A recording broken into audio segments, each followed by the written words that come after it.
ನಮಸ್ಕಾರ. ತುಮಕೂರಿಂದ ಚಂದ್ರು ಬಂಧುಗಳೇ, ನೋಡಿ ಇದು ಶಿರಾಗೇಟ್ 2ನೇ ವಾರ್ಡ್, ವೆಂಕಟೇಶ್ವರ 3ನೇ ಕ್ರಾಸ್. ಇಲ್ಲಿ ಒಂದು KEB ಲೈನ್ ಇದೆ, ಏನು ಜೋಡಗಂಬ ಅಂತ ಏನು ಹೇಳ್ತೀವೋ ಅದರಲ್ಲಿ ಟ್ರಾನ್ಸ್ಫಾರ್ಮರ್ ಡಬ್ಬ ಜೋಡಿಸಿದ್ದಾರೆ. ನೋಡಿರಿ, ಇದೆಲ್ಲ ಕಡೆ ಪವರ್ ಸಪ್ಲೈ ಆಗುತ್ತೆ ಈ ಭಾಗಕ್ಕೆ.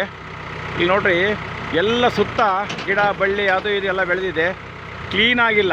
ನಾಳೆ ಇನ್ ಕೇಸ್ ಏನಾದರೂ ಸ್ವಲ್ಪ ಗ್ರೌಂಡ್ ಆಯಿತು ಅಂತಂದರೆ ಸಾರ್ವಜನಿಕರಿಗಾಗಲಿ ಯಾರಿಗಾಗಲಿ ಎಷ್ಟೊಂದು ತೊಂದರೆ ಆಗುತ್ತೆ ನೋಡಿ.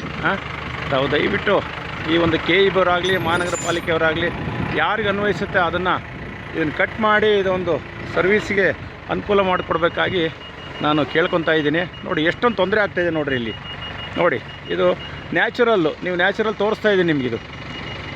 ನೋಡಿ ನೋಡಿ ನೋಡಿ ಟ್ರಾನ್ಸ್ಫಾರ್ಮರ್ ಡಬ್ಬ ಜೋಡಿಸಿದ್ದಾರೆ. ಇಲ್ಲಿ ನೋಡಿ, ಇಲ್ಲಿ ಯಾವುದೋ ನೋಡಿರಿ, ಕೇಬಲ್ಗಳೆಲ್ಲ ಬರ್ತಾಯಿದೆ ನೋಡಿರಿ. ಈ ಕೇಬಲ್ಗಳು ನಾಳೆ ಹೆಚ್ಚು ಕಮ್ಮಿ ಆದಾಗ ಏನು ಮಾಡಬೇಕು ನೋಡಿ ದಯವಿಟ್ಟು. ನೋಡಿ ನೋಡಿ, ಇದು KEB ನೋಡಿರಿ ಪಾಪ. ಈಗೇನಾಯ್ತು, ಈಗ JCB ಮತ್ತೊಂದು ಇನ್ನೊಂದು ಏನಾರು ಬಂತು ಅಂತಂದರೆ ಆ JCBಯವರಿಗೆ ವ್ಯತ್ಯಾಸ ಆದರೆ ಯಾರು ಏನು ಮಾಡ್ತಾರೆ ಪಾಪ. ಅಮಾಯಕರಾಗೋದು ಹೇಳ್ರಿ, ಅವರ ಸಂಸಾರ ಮತ್ತು ಕುಟುಂಬ ಏನಿದೆಯೋ ಅದು ಆಗ್ಬಿಡ್ತಾರೆ ಪಾಪ. ಇವಕ್ಕೆಲ್ಲ ಒತ್ತು ಕೊಡಬೇಕು. ಮಹಾನಗರ ಪಾಲಿಕೆ ಆಗ್ಬೋದು, KEB ಆಗ್ಬೋದು. ತಾವು ದಯವಿಟ್ಟು